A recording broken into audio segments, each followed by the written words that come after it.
Hello, hello, come on in, barrier breakers.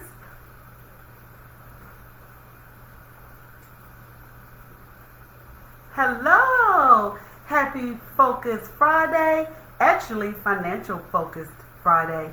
Barrier breakers, come on in. Join me on this Facebook Live. How have your day been? Once you hop on, please drop those comments to let me know that you've joined and say hello.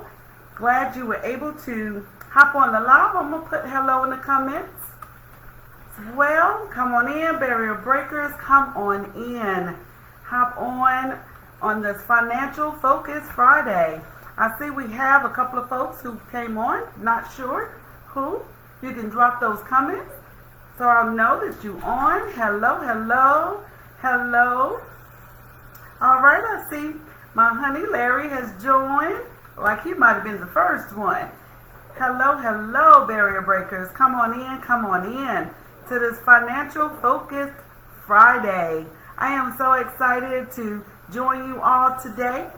This was our time for us to meet on every other Friday, seemingly, is when we're going Facebook Live. So come on in. I see 3 people have joined.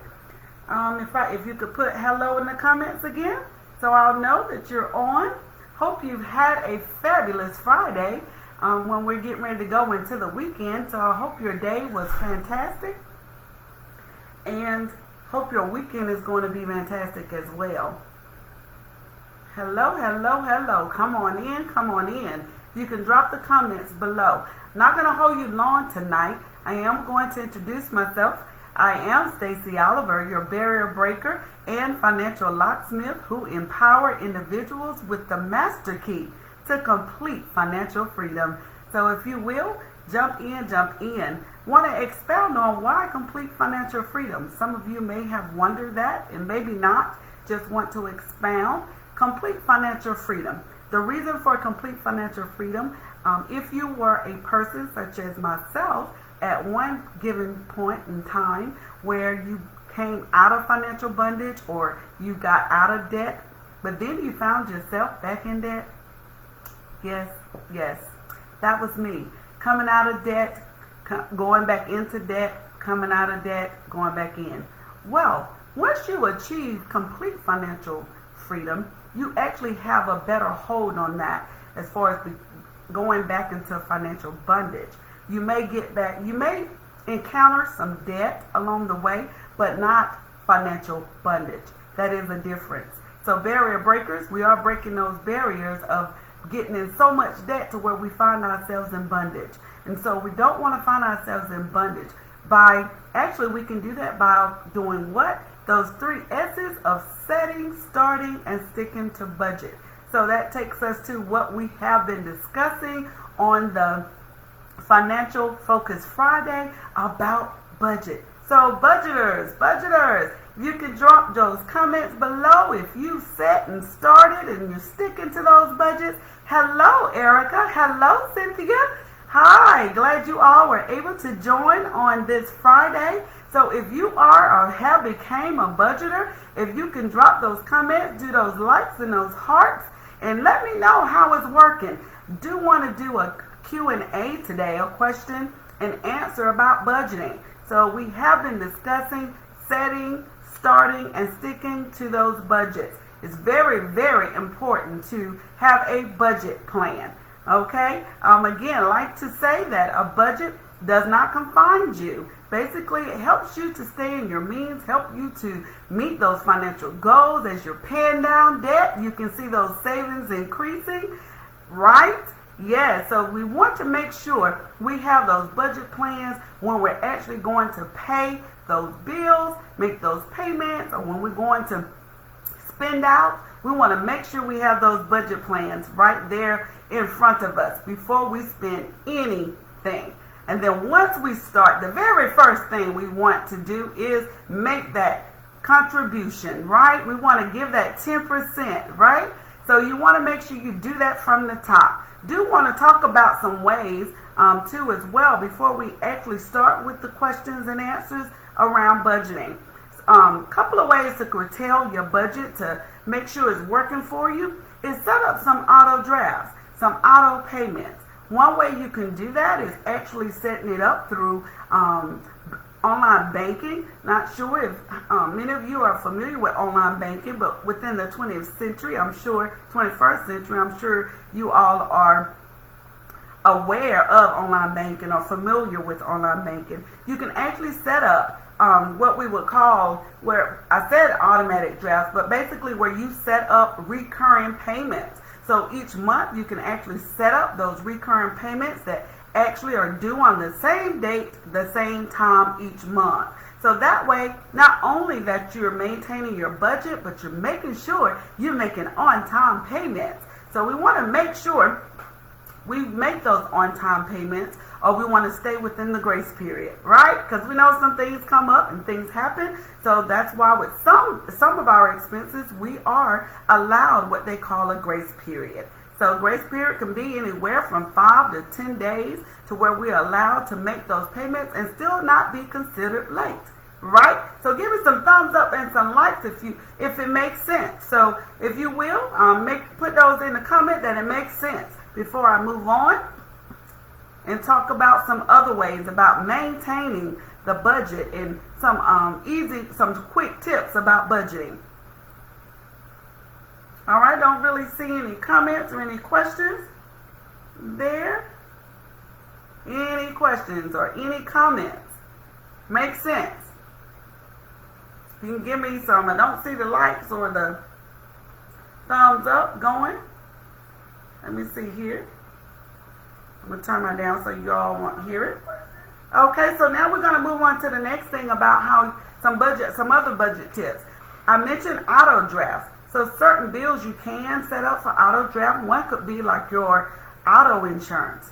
So auto insurance is a requirement, right? State law. We must have auto insurance. So that's a bill that we definitely want to make sure that we do not go outside the grace period or do not miss making those payments to where that coverage is canceled, right? So that would be one that you can make sure that you set up on auto draft. I have where we have in our household our auto draft being taken out on a monthly basis.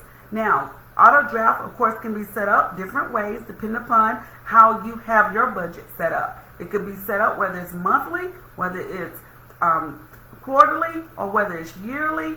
So it depends upon, your insurance company and again, how your budget is set up and working for you. Thank you, Cynthia. I see your comment. Erica, makes sense. Yes. I see Cynthia says 100%. Yes, 100. Absolutely. So with that auto insurance, that could be a bill, for instance, that you can have set up for auto draft. There again, you're making sure it's being paid on time, and then also too, you're making sure your budget is working for you, right? So that way you don't have to actually go in and submit that payment. You don't have to worry about if you have a hectic week and you end up forgetting. That has happened to me. So that's why that budget plan, it comes in handy, right? So, and that auto draft comes in handy too. So some other things too I want to share about on the budget. We did talk about paying ourselves, and also we talked about 10% going to savings. So some tips to make sure that we're saving. I had some individuals after the live on the other week when we were last on Facebook Live. They had trouble. They mentioned about having trouble about saving or either getting back to saving. I actually had several individuals who made mention of that. So I wanted to give a few tips on how to get either back on track with savings or to actually quick tips to make sure that happens for you where you're setting aside some money. We did talk about 10% of your budget. If you remember, before I dive into the savings, we talked about that 60% and 40%. So give an example there. So you want 60% of your income going out to expenses. And then you want 40% to where that's divvied up to where 10% you're giving your 10% contribution, 10% you're paying yourself, 10% you're doing the savings, and the other 10% we said for an emergency fund. So that 60% of your income going out into expenses, to give an example, if your net pay you brought home or your take home pay was $1,000, right? So how much of that $1,000 should actually go out into expenses? Meaning it's leaving your hand to where you're paying those, we call it set bills and unset bills, right? Those obligations. So how much of that? If someone could put that in the comments, 60% of $1,000, of that $1,000, how much of that would be equivalent to 60%? How much of that $1,000 needs to be set up to be divvied out or paid out to expenses? Can I get any guesses? Any guesses? 60% of that $1,000. I'll give you a few minutes to see if I see anybody put any comment to where 60% of your income should go out to be paid out or going toward expenses. How much of that $1,000 that would be equivalent to 60% will go out? There we go. I see that answer. $600. So I did $1,000 too for easy math, right? So $600 actually should be set aside just for expenses. Now, if you have less expenses than that, awesome, great. If you can get that 60% lower, the better, right? So we just need a starting point, right? So 60% of that $1,000, which is $600, should be going out to expenses. So then that 40%, what would be the 40% of that $1,000? 40% of that $1,000. If I can see some comments, I see Larry, he put 600, Erica 600, absolutely. Now we're looking for that 40%. So there again, 60% and 40% equals 100%, right? So we need 40% of that $1,000. What will that be? Sort of kind of gave a hint. So if I can see some comments below, that 40% will be equivalent to $400. So $400 of that $1,000 of that take-home pay would be left over for the 410s.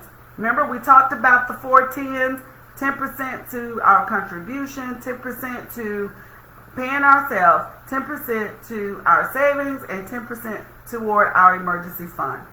Okay, so that would give us $400, so which would be $100 to our contribution, $100 to paying ourselves, $100 to our savings, and $100 for our emergency fund.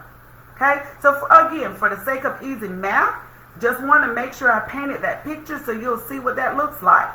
So if you want to figure that out as far as how to figure that out for your take-home pay, basically you would divide your 60%.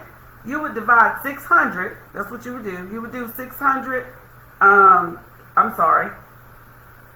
Basically, for the sake of math, we did this. I said the 600. So what I did was that $1,000. You would do 600 divided into 1,000, and that would give you 60%. So basically, what am I saying? So when you do your budget, right? So when you tally everything that you have going out, right? So you have all your expenses listed. Remember we talked about listing everything that goes out. So when you total that, whatever that total amount is, you want to take that number and divide it by your take home. Let's call it our take home, okay? So you want to divide it by your take home. That'll give you your percentage. So you'll know if you're in that 60% window, okay? Or if you're more than, or if you're under that 60%, right? So then you'll know where you need to work or where you need to focus, right? If you're over that 60%, then you may want to focus on those unnecessary debt, things that we can do without or live without. And then you can look at some of those expenses where we can scale back a little bit on to where we talked about doing a grocery list. So that way when we go grocery shopping, we'll make sure we stay on that list or just get those items off the list versus just going in there and just picking up things. Okay? Or picking up things that we think we can, that we have memorized. Normally when that happens, we tend to come out the store with more. Yeah, normally that's what tends to happen. Then when you get a list and you stick to that list, you go in and get what you have put on the list. And that way you know into exactly how much you're going to spend when you go into, or roughly an amount, and rough idea. Let's say that, a rough idea of what you're going to spend. And two, before you go shopping, compare those prices, right? We want to do that shop comparison. So that way we can actually get that grocery bill or grocery list down. So that is one way where you can skim your budget or scale it back to where if you're not at that 60% or less, right, window. So any questions there? Did that make sense? Did that make sense, barrier breakers? All right. I'm going to see if someone can put make sense in the comment. If you have any questions, you can drop it in the comment. I'm looking at those comments. If it makes sense, you can just simply put make sense. If I can get someone to say make sense. Before we move on. All right. Thank you. Yes. Thank you, Larry. So we're going to go back to the savings that we were talking about. All right. So that savings, to make sure you can get back started saving, or if you don't have any type of savings set aside, one way you can do it is to have that money taken out of your payroll check before your money hits your hand. What that means? So when it's already taken out before you actually get your take-home pay, then you won't miss it, so to speak, right? So if you have that savings actually go into a savings account or deposit it, like for those of us who have direct deposit, when we get paid, you can actually have part of the your paycheck or your payroll amount or take-home pay. You can have those monies, your net pay. You can actually have those monies divvied up going into different accounts. Okay, so you may have your direct deposit going into one account. We did talk about like having a bill account. So you can actually have part of your payroll going into a bill account, going into a savings account, portion of those monies. So that way make sure you're doing it intentional. So we want to be intentional about savings, about saving our money, right? Or building our savings fund. So one way to be intentional, you can have that savings account or that savings being actually drafted out or being direct deposit and have it done through your payroll. All right, so I have those business owners too in mind. You can actually set that up to where when you are announcing money out to yourself, you can actually have part of that being back to the online banking, to where you can have a bill pay or a transfer. And again, we talked about that savings account not being easy access. So you want to make sure you have that savings account at a credit union to where it's not easy access. That was an example. Okay, so that's what I suggest. If you don't care for a credit union, you can actually choose a bank. And in other words, make sure you choose a financial institution that is not in close proximity to where it's easy access, to where if you need money, you can get up and go to it, right? Easy access, that it's easy for you to get to that location. Okay, so with the savings account, we also suggest that you can do an online savings, okay, through an online bank. So that way, when you do an online savings through an online bank, right, where their location is not in your area, to where you do the banking, to where you have to open it up online, and then when you need to move those monies, it will take a few days. Like it's not instant. So that way, you won't have easy access to that savings. So that makes sense about the savings, because we want to make sure we're stashing, right? We want to make sure we're stashing, as we're, like we said, when we pay those bills down, when we're paying debt off, our savings should be rising. It should be increasing. Makes sense? So now we are ready for some question and answers, right? Regarding what we just talked about those budgeting tips. Just want to make sure that we were clear on some things, especially about the 60-40, and also to make sure you had some budgeting tips about saving, and also about managing and maintaining your budget, right? Ways that you can stay focused, right, on setting, starting, and sticking, most of all, sticking to the budget plan, right? Any questions? Any questions? I am open for some questions. And any comments, if you could drop some comments and let me know how the budget is working, or the information that was shared, if it was helpful, especially with the tips that we went over today, or that we discussed, and also that the recap and the review that we did, and also of us expounding on some things with budgeting. Right. Okay, Erica, you say, I hear you. You say right. And also, too, just any comments. Is the budget plan working? How many of us are sticking to the budget? If you haven't, or how many of us, let me put it like this. If you're sticking to it, how many of us are having a hard time sticking to it, or we're finding, or any difficulties or any challenges with budgeting? So those are the type of questions that I want to answer before we move on to anything else, before we move off of this topic of budgeting. No questions from anyone tonight? Okay, I see. All right, Larry, I see you say very helpful information. Absolutely. All right, budgeters, I don't see any questions from anybody. So again, I am Stacey Oliver, your barrier breaker and your financial locksmith, who empower individuals with the master key to complete financial freedom. All right, you all be blessed, and you all have a super fabulous weekend, and also be safe. Until next time, with the love of God, you all have a great weekend.